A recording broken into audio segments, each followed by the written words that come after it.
Welcome students. In the previous class, we completed our first chapter. That was the last sermon of the Holy Prophet. And today we are going to start our second chapter. And the title of second chapter is Shah Abdul Latif. So before reading the chapter, let's discuss the important points, the key points of the chapter. So this chapter tells us that Islam is the religion of peace, and we all know that Islam is the religion of peace, Islam is the religion of calmness. And God sent the last prophet, peace be upon him, as the blessing of mankind. And then the holy example of the prophet, peace be upon him, was followed by many of his followers, and they preached Islam, they spread Islam in the world. Like the whole world, such followers also came in our country. So, in every part of our country, there are shrines of such saints.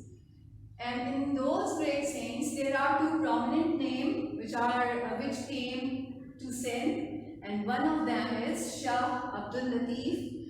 He was a great saint of Sindh. So we will read in this chapter about his life, about his devotion and love of God, about his poetry and odes. So now come to the book so we could read the chapter. Shah Abdul Latif. Islam is the religion of peace. God sent the Prophet as a blessing to mankind. He won people's heart by his kind nature and gentle ways. His noble example was followed by many of his followers in all ages, all over the world. It was through the efforts of these saintly men that Islam spread far and wide. These holy men were extremely successful in bringing non-Muslims to the fold of Islam.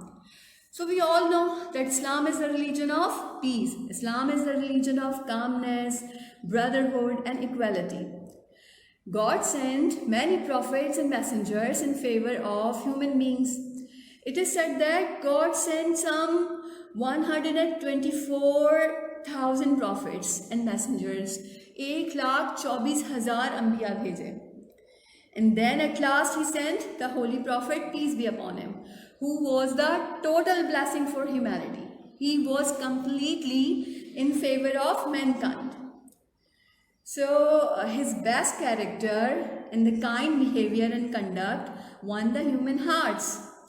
Hazrat Abu Huraira Raziyallahu Ta'ala narrated that Prophet Muhammad, peace be upon him, had said, "Indeed, I have been sent to complete the best of character." And the meaning of character here is akhlaq, khulq. So he had the best akhlaq, the best khulq.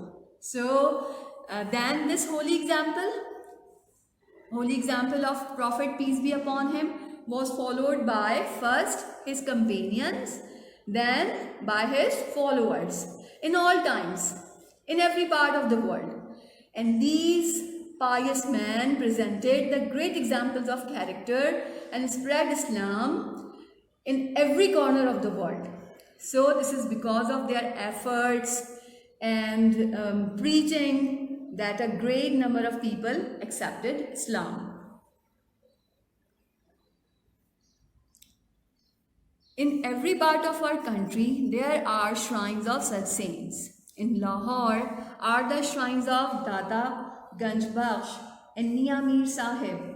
In Pakpatan lived and died Baba Farid. In Multan is the shrine of Ghaus Bahaul Haq. In Peshawar, in Quetta, and in countless other towns and cities, there are the tombs of these men of God. In Sindh are the tombs of two great saints, Shah Abdul Latif and Qalandar Lal Shahbaz. So like the whole world, these pious men did the struggle in our country too. So in every area, in every city, in every town, we can find shrines of these holy men. In Sindh, there are shrines of two prominent saints. One is Shah Abdul Latif and the other is Qalandar Lal Shahbaz. And in this chapter, we are going to read about Shah Abdul Latif. The great saint Shah Abdul Latif, who is lovingly called Lal Latif by his devotees, was born in 1102 Hijra in a small village called Hala Haveli. The good Mughal Emperor Aurangzeb then ruled the country. Shah Abdul Latif's ancestors migrated to Sindh during the days of Tamerlane. They had come from Herat. Sindh was then a center of Muslim culture, and Shah Abdul Latif's ancestors liked it so much that they decided to make it their home. But no one would have remembered their names or learnt about them if many centuries later one of their descendants, Sayyid Habib Shah, had not been blessed with a son who grew up to be Saint Lal Latif. So this paragraph tells us that Shah Latif was lovingly called by his devotees as Lal Latif, and he was born in 1102 Hijra. So you all have read about Hijri calendar in last chapter, which started with the migration of the Holy Prophet, peace be upon him, to Medina. And according to Anno Domini, this 1102 is equivalent to 1689 AD. And he was born in a small village of Sindh, which is known as Hala Haveli. And at that time, a Mughal emperor Aurangzeb Alamgir was ruling over the country. So the ancestors of Shah Abdul Latif, the forefathers of Shah Abdul Latif, migrated from Herat to Sindh. Herat is the name of a city and a province too, and this is the city and province of Afghanistan. Please girls note it. The word is Herat. In the book, this word has been written as Hijrat, but that is not Hijrat, that is Herat. And this is the city name and the province name too of Afghanistan. And his forefathers came to Sindh, migrated to Sindh during the days of Tamerlane. Tamerlane was then ruling over Central Asia, Afghanistan and Iran. And we know Tamerlane with the name of Temur Lang.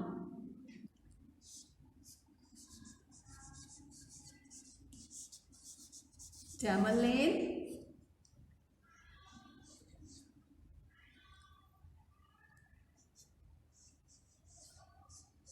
Temur Lang. So ancestors of Shah Latif liked to stay in Sindh because Sindh was then the center of Islamic civilization. But no one would have known about them if Shah Latif had not been born in their family, in the family of Sayyid Habib Shah. Sayyid Habib Shah is the name of Shah Latif's father. So come to the next paragraph. Shah Latif had a very sensitive mind. His heart was soon filled with the love of God. The beauty of nature roused his feelings strongly. While he was only a boy, he started composing poetry. He was also keen on acquiring knowledge, and he grew up to be a scholar of Arabic and Persian. When he was 20, he married a noble and good lady. He showed great kindness to his wife and lived at home for many years. His heart, however, turned more and more towards religion and devotion, and he felt restless in living a normal domestic life. So Shah Latif had a thoughtful, delicate mind. Love of God and devotion filled his heart very soon, and he was greatly attracted towards nature. And when he was young, he started writing poetry. He was an educated and learned man of his time, and he was a scholar of Arabic and Persian. Then he got married to a nice lady at the age of 20. But his bending towards religion and spirituality didn't let him live a normal domestic life. So, come to the next paragraph. When his father died, Shah Latif left his home and went to live on a mound at some distance from his village. The mound of sand is called Bhet in Sindhi due to the fact that he lived on this mound for the rest of his life. Shah Latif came to be known as the Saint of Bhet. To this day, he is famous all over the country as Shah Abdul Latif Bhetai or Shah Latif of the Mound. So, death of his beloved father brought him closer to nature. He left his home and started living on a mound of a sand near his village. And a mound of a sand is called Bhet in Sindhi. And as he spent his remaining life on a Bhet or a mound of sand, he is known as the Saint of Bhet. Now he is famous as Shah Abdul Latif Bhetai all over the country. So we end here, girls. Inshallah, in the next clip we will complete the chapter. Now let's move towards the board so we could read what new words we have come across in this chapter. So the first word here is peace. Peace is a noun and it means calmness, or Urdu meaning is aman. Saintly is an adjective and English meaning is holy or pious.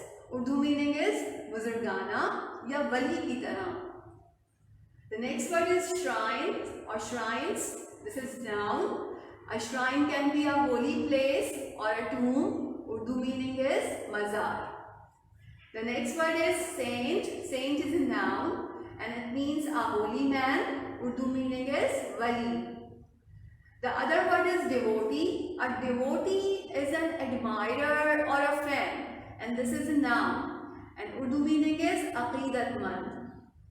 Emperor is also a noun. It means king, and Urdu meaning is shahanshah. Ancestors is a noun, and we have read this word in the previous chapter, in the first chapter, and it means forefathers, aba ajdad. The next word is descendant. Descendant is noun and it means heir or offspring, waris ya aulad. The other word in the list is rouse. Rouse is a verb and it means to wake up, to move or to inspire. Bedar hona. Keen. Keen is an adjective. It means eager. Urdu meaning is shauqeen. After this, acquire. Acquire is verb and it means to obtain or to gain. Urdu meaning is hasil karna. The next word is Persian. Persian is a noun and you can see that this is a proper noun. The first letter of Persian, P, is capital and this is a language name. This is an Iranian language and it means Farsi. So the other word is devotion. Devotion is a noun. It means loyalty, piety, aqidat. The other word in the list is domestic. Domestic is an adjective. It means relating to home, gharelu. And the last word in the list is mound. Mound is a noun and it means heap of sand, tila. So girls, now this lesson has been ended here. What you have to do, you have to choose 5 words of your own choice and you have to search for their synonyms and antonyms. Inshallah, in the next clip we will complete the lecture. We will complete the chapter. Till then, take care.